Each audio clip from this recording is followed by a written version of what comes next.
रिश्तेदारों से आप चाहकर भी पीछा नहीं छुड़ा सकते। कुछ ऐसा ही हाल था अनिका का। क्या अनिका के पापा उसे चैन से जीने देंगे?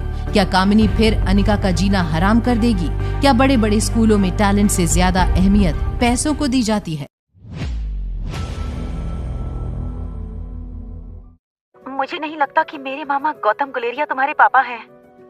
अंजलि मामी और रिश्त से थोड़ा दूर जाते हुए अनिका ने प्रीति को फोन पर शांत करते हुए पूछा, प्रीति, तुम इतनी टेंस क्यों लग रही हो? ऐसा क्यों कह रही हो तुम? प्रीति ने अनिका को जवाब देते हुए कहा, गौतम मामा को मम्मी ने बताया कि मैं दिल्ली जा रही हूँ अपनी इंटर्नशिप के लिए। तो गौतम मामा हमारे घर आए थे और उन्होंने मम्मी से कहा कि मैं तुम्हारे पास जाऊँ और तुमसे पैसे मांगूं। ये कहकर प्रीति का गुस्सा टूटकर आंसुओं में बदल गया। उन्होंने ये भी कहा कि अगर तुमने पैसे देने से इनकार किया तो वो तुम्हारा जीना मुश्किल कर देंगे। अब आप ही बताओ दीदी, कोई बाप क्या अपनी बेटी के लिए ऐसा सोच सकता है? गौतम गुलेरिया की धमकी से ज्यादा अनिका को इस बात की खुशी थी कि प्रीति दिल्ली आने वाली थी। अनिका ने मुस्कुराकर प्रीति से कहा, ये तो कितनी अच्छी बात है कि तुम दिल्ली आ रही हो। तुमने मुझे पहले क्यों नहीं बताया?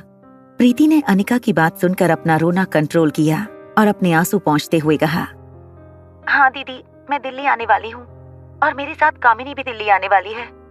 मैं वहाँ अपनी इंटर्नशिप पूरी करूंगी और कामिनी ने दिल्ली के किसी मेडिकल कॉलेज में अपनी पोस्ट ग्रेजुएशन की एप्लीकेशन भेजी है।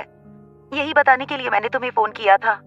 प्रीति को इस बात की चिंता थी कि कहीं गौतम गुलेरिया ने कामिनी के साथ मिलकर कोई ऐसा प्लान बनाया होगा जिससे दिल्ली में वो अनिका को कोई मुश्किल में डाल सके।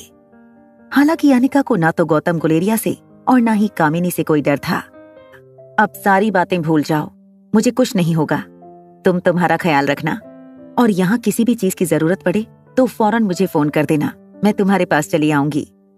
जब तक अनिका प्रीति से फोन पर बात कर रही थी, कृष मल्होत्रा फॉर्मल अटायर में कपड़े बदलकर अपने बेडरूम से बाहर निकला। अंजलि मामी और अनिका कृष को देखते ही रह गए। कृष सीढ़ियों से नीचे उतरा और बिना अनिका को देखे उसने अनिका को आवाज लगाई, क्या अब तुम खड़ी खड़ी मुझे देखती ही रहोगी या फिर इंटरव्यू के लिए स्कूल चलोगी? अनिका ने अंजलि मामी को देखा और अपनी आईब्रोज ऊंची करके इशारे से कृष के बर्ताव की तारीफ की। घर के बाहर गैराज में कृष ने एक बटन दबाया। एक गैरेज का शटर अपने आप ऊपर उठने लगा। शटर के पूरी तरह खुलते ही अनिका ने देखा गैरेज के अंदर एक लिमिटेड एडिशन स्पोर्ट्स कार थी।